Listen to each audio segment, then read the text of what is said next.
Congress party చేసిన ద్రోహాన్ని assembly సాక్షిగానే దిమ్మతిరిగే సమాధానాలు ఇస్తామని హరీష్ రావు స్పష్టం చేశారు.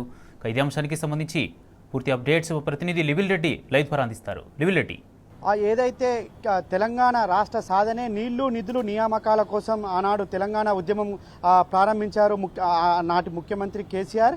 అయితే నీళ్లు నిధుల విషయంలో ఎప్పుడు వెనుకకు తగ్గకుండా ముందుకే వెళ్లారు. అంతేకాకుండా గత 10 సంవత్సరాలుగా తెలంగాణ రాష్ట్ర రైతాంగాన్ని రాజుని చేసే విధంగా సంక్షేమ కార్యక్రమాలు అమలు చేశారు. నీళ్లను తీసుకొచ్చి రైతాంగానికి ఉచితంగా అందించిన ఘనత కేసీఆర్కే దక్కుతుంది. అలాంటి కేసీఆర్ పట్టుకొని వల్ల కాంగ్రెస్ ప్రభుత్వం ముఖ్యమంత్రి రేవంత్ రెడ్డి అనుచిత వ్యాఖ్యలు చేశారు. దీని పట్ల తెలంగాణ సమాజం అంతా మండిపడుతుంది.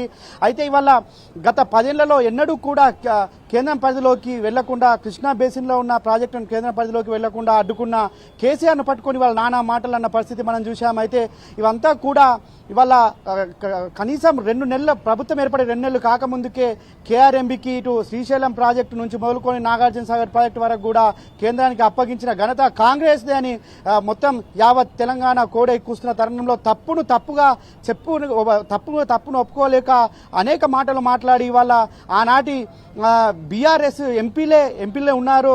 తెలంగాణ వచ్చినప్పుడు ఎంపీలుగా ఉండి ఆనాడే ఒప్పుకున్నారు. అందుకు అనుగుణంగా ఇవాళ మేము ప్రాజెక్టులను అప్పగించామని చెప్తున్నారు. ఇదంతా కూడా పచ్చి అబద్ధం అని చెప్పేసి కూడా మరోమారు మాజీ మంత్రి హరీష్ రావు చెప్పారు. అంతేకాకుండా ఆనాడు ఉద్యమం సందర్భంలో అనేక నీళ్ల కోసమే ఎన్నో పోరాటాలు చేశారు. నీళ్ల కోసం కేసీఆర్ పాదయాత్ర చేసిన పరిస్థితి కూడా మనం చూసాం. అలాంటి కేసీఆర్ గత 9.5 ఏళ్లుగా ఎన్నడూ కూడా కేంద్రానికి తలొగ్గకుండా ప్రాజెక్టులను అప్పగించలేదు. అంతేకాదు ఏదైతే ఇటు సాగునీటి ప్రాజెక్టులను ఎప్పటికప్పుడు పర్యవేక్షిస్తూ తెలంగాణ రైతాంగానికి కావలసిన నీరును అందించేందుకు ఒక్క అడుగు కూడా వెనుకకేయకుండా ముందుకే కొనసాగారే తప్ప ఏనాడు కూడా వెనుకడుగేయలేదు. అలాంటి కేసీఆర్ను పట్టుకొని ఇవాళ మాట్లాడిన తీరును చూస్తే, రేవంత్ తీరును చూస్తే ఒక దొంగ అన్నట్లుగా ఉన్న తీరుగా కనిపిస్తుందని చెప్పేసి కూడా తెలంగాణ సభ్య సమాజం అంతా అసహించుకున్న పరిస్థితి కనిపిస్తుంది. అంతేకాదు ఇవాళ కేంద్ర ప్రభుత్వం గతంలో అనేక మార్లు కూడా శ్రీశైలం ప్రాజెక్టును కావచ్చు, నాగార్జున సాగర్ ప్రాజెక్టు 2 ప్రాజెక్టులను మీ 2 రాష్ట్రాలు కాదు మాకు అప్పచెప్పాలని చెప్తే మాకు ఎట్టి పరిస్థితుల్లో మేము అప్పచెప్పలేము.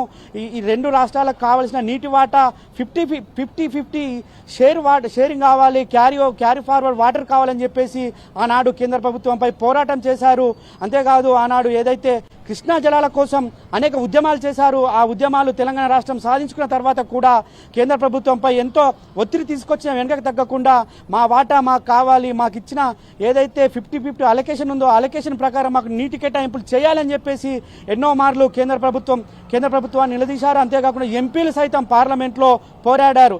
అలాంటి ఎంపీలు పోరాటం చేసినప్పుడు కూడా ఇదే రేవంత్ రెడ్డి, ఈనాడు సీఎంగా ఉన్న రేవంత్ రెడ్డి ఆనాడు మొన్న 5 సంవత్సరాలు ఎంపీగా కొనసాగారు. ఏనాడు కూడా కృష్ణా జలాల గురించి ఆయన ప్రస్తావించిన పరిస్థితి కనిపించలేదు. అలాంటిది ఇవాళ తప్పు చేసి 60 రోజులు గడవక ముందుకే కేంద్రానికి దారాదత్తం చేసి కేఆర్ఎంబీ పరిధిలోకి ప్రాజెక్టులను తీసుకెళ్లిన నేపథ్యంలో ఇలా తప్పును ఒప్పుకోక అనేక ఆరోపణలు చేశారే తప్ప ఎక్కడ కూడా మేము అప్పచెప్పలేదని చెప్పలేదు. అంతేకాదు ఇవాళ వాటర్ షేరింగే కావచ్చు, ఇటు క్యారీ ఫార్వర్డ్ కావచ్చు, టెలిమెట్రిక్ పెట్టాలని కూడా అనేక మార్లు ఇవాళ కేంద్రాన్ని ప్రశ్నించారు. కేఆర్ఎంబీని 3 మెన్ కమిటీ సభ్యులను కూడా ఆనాడు ప్రశ్నించిన పరిస్థితి బీఆర్ఎస్ ప్రభుత్వంది.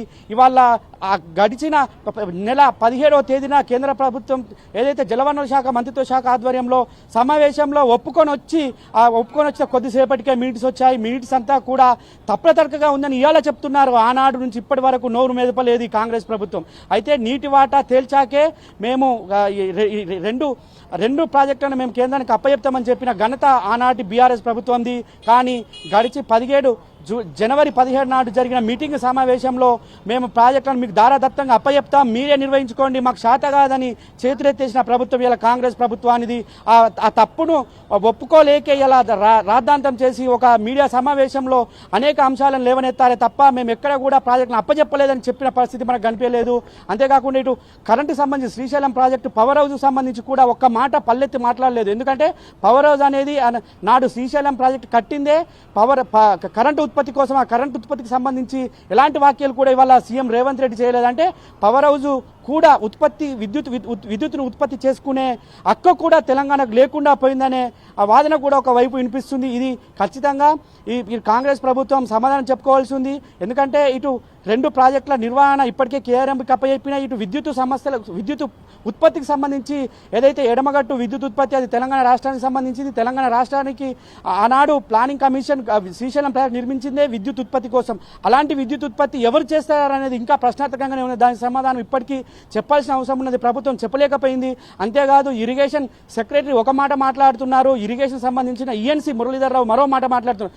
ఒకరి మాటకు ఒకరికి పొంతం లేదు. మంత్రి ఏమో మేము అప్పచెప్పాము అప్పచెప్పుతామని ఒక మాట, అప్పచెప్పలేదని ఒక మాట, ఒక్కోసారి ఒక్కో మాట మాట్లాడుతూ కేంద్ర ప్రభుత్వం దారదత్తం చేశారే తప్ప ఇవాళ దారదత్తం చేసిన తరుణంలో ఇలా గత బీఆర్ఎస్ ప్రభుత్వాన్ని బదనం చేసేందుకు ఇవాళ కుట్ర. అంతేకాదు ఆనాడు పోతిరెడ్డిపాడు నుంచి గండి కొట్టి నీళ్లు తీసుకుపోతుంటే ఆనాడు టీడీపీ పార్టీలో ఉన్న రేవంత్ రెడ్డి పల్లెత్తు మాటం లేదు. ఎందుకంటే ఆయన గురువు చంద్రబాబు నాయుడు కనుక ఆనాడు ఒక మాటనని రేవంత్ రెడ్డి ఇవాళ పోతిరెడ్డిపాడు గురించి గొప్పగా చెప్తున్నాడు. అంతేకాదు ఆనాడు ఉమ్మడి రాష్ట్రంలో పోతిరెడ్డిపాడు కావచ్చు ఆర్డీఎస్ తూములు బద్దలు కొట్టి రాయలసీమకు నీళ్లు తీసుకుపోతుంటే అదే కాంగ్రెస్ ప్రభుత్వం ఆనాటి కాంగ్రెస్ మంత్రులుగా ఉన్న డీకేఆర్న మంగళ ఆరాధన ఇచ్చిన సీఎం ఆనాటి బీఆర్ఎస్ అధినేత కేసీఆర్ అనేక మార్లు గుర్తు చేశారు. అవన్నీ కూడా గుర్తుకు రాకుండా ఇవాళ కొత్త నినాదం ఎత్తుకొని తెలంగాణ బిల్లు డ్రాఫ్ట్ చేసిందే కేసీఆర్ ఎందుకు ఆనాడు ఒప్పుకున్నాడని చెప్తున్నారు. కేసీఆర్ డ్రాఫ్ట్ ఎందుకు చేస్తాడు? కేసీఆర్ కేంద్ర మంత్రి కాదు కదా. జైపాల్ రెడ్డి, జయరాం రమేష్ లాంటి వాళ్ళు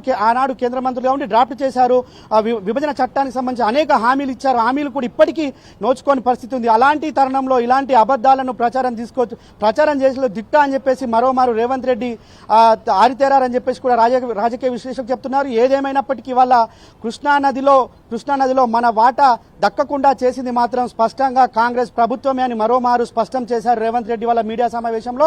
అయితే ఏదైతే ఇటు కేఆర్ఎంబీ పరిధిలో వెళ్తున్న ఇటు నాగార్జున సాగర్ డ్యాము పైన కావచ్చు, అటు శ్రీశైలం ప్రాజెక్టుపై మనకు ఎలాంటి హక్కు లేకుండా ఇవాళ కాంగ్రెస్ ప్రభుత్వం దారదత్తంగా వాళ్ళకి అప్పచెప్పింది, వాళ్ళే నిర్వహణ చేస్తున్నారు. గత 10 సంవత్సరాలుగా బీఆర్ఎస్ ప్రభుత్వం పాలిస్తే ఒక్కనాడు కూడా కేంద్ర బలగాలు వచ్చిన పరిస్థితి లేదు. కానీ కాంగ్రెస్ పార్టీ ప్రభుత్వం ఏర్పడిన తర్వాత 10-15 రోజుల్లోనే సిఆర్పిఎఫ్ బలగాలు నాగార్జున డ్యాంపై ఇవాళ విధులు నిర్వహిస్తున్నారు. వారి ఆధీనంలో ఉంది. అంటే ఎవరి తప్పు ఇది అనేది కూడా ప్రజలు అర్థం చేసుకోవాల్సిన అవసరం ఉంది. నాగార్జున డ్యాంపై ఇవాళ సిఆర్పిఎఫ్ బలగాలు ఉన్నాయంటే అది కాంగ్రెస్ ప్రభుత్వం చేసిన ఘనతగానే మనం చెప్పుకోవచ్చు. నాగార్జున సాగర్ డ్యామును దారదత్తం చేశారు, శ్రీశైలం డ్యామును దారదత్తం చేశారు. ఇవన్నీ కూడా కాంగ్రెస్ పార్టీ ఏర్పడిన 2 నెలలు గడవక ముందుకే కేంద్రానికి దారదత్తం చేసి కేంద్రంతో అగ్రిమెంట్ చేసుకొని ఇవాళ కొత్తగా తప్పును ఒప్పుకోలేని పరిస్థితిలో ఇలాంటి మాటలు మాట్లాడుతున్నారని చెప్పేసి కూడా ఇవాళ రాజకీయ నిపుణులు కావచ్చు, ఇటు నీటిపారుదల శాఖకు సంబంధించిన నిపుణులు చెప్తున్న పరిస్థితి కనిపిస్తుంది.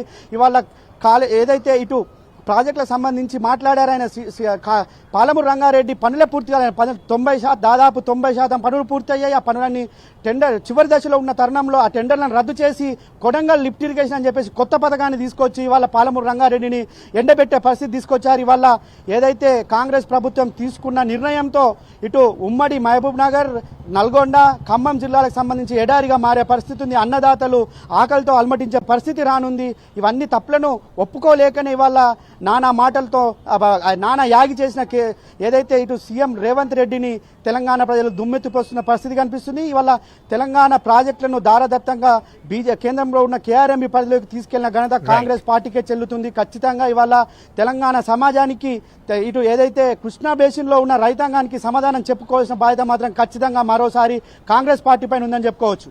రైట్, థ్యాంక్ యూ లివిల్ రెడ్డి.